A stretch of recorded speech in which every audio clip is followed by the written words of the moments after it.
There is relative velocity zero होनी चाहिए, जिसका मतलब ये है दोनों सेम पेज पे होना Sync. चाहिए, सिंक होना चाहिए, तभी डेलीगेशन स्मूथ होगा, वरना स्मूथ नहीं नहीं होगा, होगा, डंडा गिर जाएगा डंडा गिर जाएगा। और रेस हार जाओगे। I am taking something back today. Thank you so much for this. No, but it is one of the skills. Yeah. And you look at Dhiru भाई, गौतम भाई, कईयों को देख लो आप, after all they have grown beyond their powers, limitations. They have crossed. Talk about Tata. Tata में तो Ratan Tata has passed away. The company is still performing well. मतलब it does. So they have created system, they have created people, they have delegated work, and it is happening. मालिक का काम सोचने का है, forward looking का है, पर मालिक दिन के काम में लगा हुआ है, तो फॉरवर्ड कौन देखेगा? कोई नहीं। इसलिए कंपनियां थोड़ी दूर जाके और एक्सीडेंट हो जाता है उनका। गाड़ी चलाने वाला बात है, गाड़ी चलाने वाले की ड्राइवर है, अगर business driver, he is aim is to only look at the target in the road and see if there are problems.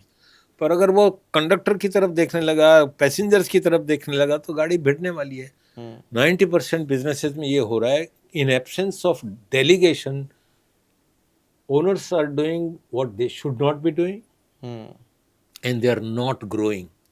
मैं दावे के साथ कह सकता हूँ कि India has the potential that it can become one of the world's richest country, because हमारे लोगों के खून में बिजनेस है, हमारे लोगों में धगश है, हम करना भी चाहते हैं, लेकिन आता नहीं है, और ये भी मालूम नहीं है कि आता नहीं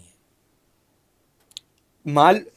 इससे एक और कॉन्सेप्ट पे मैं आता हूँ कि ऐसा कई बार होता है कि लोगों को पता ही नहीं है कि वो गलती कर रहे हैं, दे आर अनअवेयर, तो that is also where you come into the therefore when we start with somebody, we say आपका डेटा निकालो, हम आपसे कुछ 5 सवाल पूछते हैं, ये बताइए कि ये कैसे हो रहा है, तो उनको मालूम ही नहीं होता है। तब वो बोलते हैं कि कैसे होगा। देखो, कैसे होगा एक लंबा प्रोसेस है, you will have to go through. First of all, a person has to work on self. मालिक लोग अपने ऊपर काम नहीं करता है, दूसरों को अगर ट्रेन करता है तो कभी पूरा नहीं होगा, वो कोचिंग कभी पूरी नहीं होगी। Organization cannot be better than the owner. Owner has to start with self. Therefore, we don't in our programs take employees. We first take owner only. Owner के साथ हम 3 महीने 4 महीने लगाते हैं, उसको बेसिक्स के ऊपर लेके जाते हैं। टाइम मैनेजमेंट हुआ, कम्युनिकेशन मैनेजमेंट हुआ, डेलीगेशन हुआ, ऑर्गेनाइजेशन स्ट्रक्चर कैसे बनाते हैं, उनकी क्या क्या चीज़ें होनी चाहिए। उसके बाद हम उसको फिर बड़े लेवल के प्रोग्राम्स में ले जाते हैं, जिसमें वो 3 गुना 4 गुना ग्रोथ करते हैं। 1-1 2-2 साल में अनबिलीवेबल ग्रोथ होती है। पोटेंशियल है, पॉसिबिलिटी है, पर रिस्क है कि यार मैं कर पाऊंगा कि नहीं। मैंने ये सुना है लोगों से कि क्या मैं कर पाऊंगा। अगर तुमको अपने ऊपर शंका है तो भगवान भी तुम्हारी मदद नहीं कर सकता। आपको अपने ऊपर तो कॉन्फिडेंस होना चाहिए कि I can do it, I may have been doing wrong, therefore what so what. पर जो आज तक की ग्रोथ है उसको स्टैंडर्ड बना के और लगे रहते हैं, उस पर मजबूरियां क्रिएट करते हैं। वी आर मोर ऑफ मजबूर देन सक्षम। तो क्या आपको मिलने के बाद, अगर मैं पूछूं तो एक बिजनेस ओनर आपको मिलने के बाद ज्यादा रिस्क लेना शुरू कर देंगे, या फिर ब्लाइंड नहीं है, रिस्क है लेकिन ब्लाइंड नहीं है। हाँ, बराबर है। आपको अगर स्पीड से दौड़ना है तो स्पीड से दौड़ने के रिस्क तो थोड़े हैं, पर अगर आपको पता हो कि कहाँ कहाँ रिस्क आ सकते हैं और उनमें से कैसे बचा जा सकता है, तो यू विल बी केयरफुल। ये ब्लाइंड रेस नहीं है कि आंखों के पट्टी है और आप दौड़ रहे, ऐसा नहीं है। So we also go cautiously and consciously slow in the initial pay. जब उनको ये एहसास होने लगता है कि यस आई कैन डू, तब हम बोलते हैं अब आप बड़ा गेम खेलते हैं। तो हमारे यहाँ अगर आप हमारे क्लाइंट्स की लिस्ट देखो, they have done 3-4 times turnover, 4 times in 2 years. Wow. Unbelievable results we get. And reason is very simple. Owner first gets committed.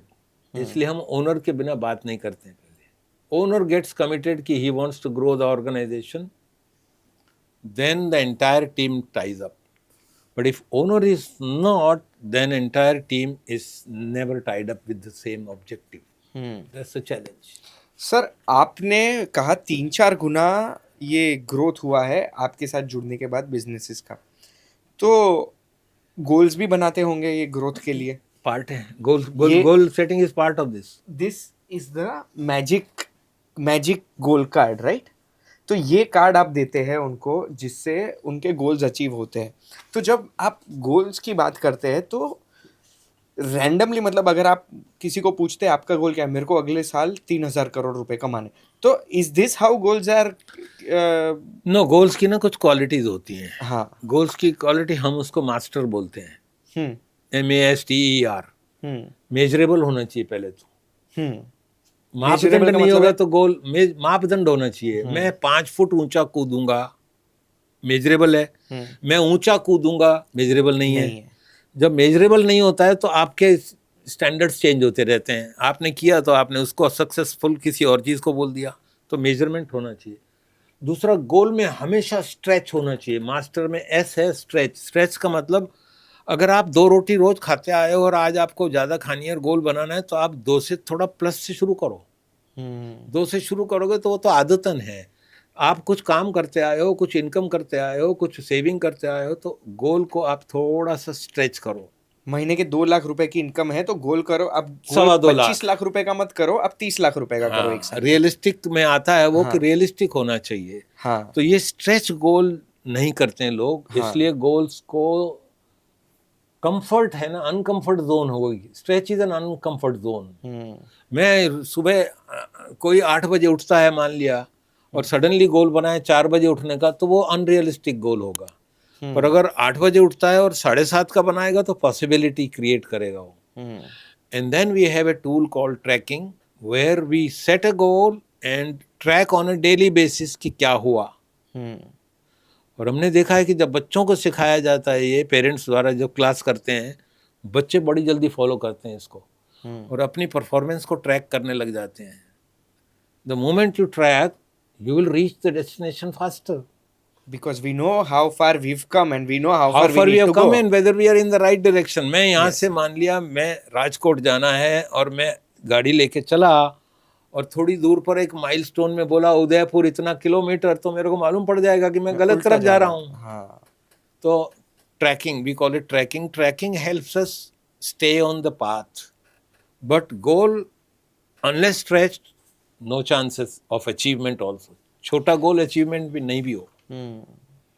Therefore goals, and we always encourage leaders to stretch goal, ask yourself what can stop you, work on that, because आपको बाहर से कोई नहीं रोक रहा है। पहली चीज ध्यान रखना, कोई मार्केट, कोई कंपटीशन नहीं रोक सकता है हमको। हमको रोकने वाला हमारे अंदर बैठा हुआ है। सबसे बड़ी इंटरेस्टिंग बात यह है कि हमारे अंदर वाला ही रोक रहा है हमको, ये होगा सही और अगर नहीं हुआ तो। इस तरह के डायलॉग मैंने बहुत सुने हैं। मैं बोलता हूँ ऐसा नेगेटिव सोचने की जरूरत क्या है। आप एफर्ट, आपको लगता है बहुत बड़ा है, स्ट्रेच ज्यादा कर लिया, तो छोटे से शुरू करते हैं, बट सक्सेस होना शुरू करो। हमारे देश में एक और चीज है, सफलता और असफलता, सक्सेस और फेलियर। सक्सेस नहीं है तो क्या है? फेलियर। गलत है वो। सक्सेस नहीं है तो अनसक्सेस है। फेलियर कब कहलाएगी? जब अनसक्सेस आप अटेम्प्ट करना बंद कर दोगे, तब वो फेल हो गए।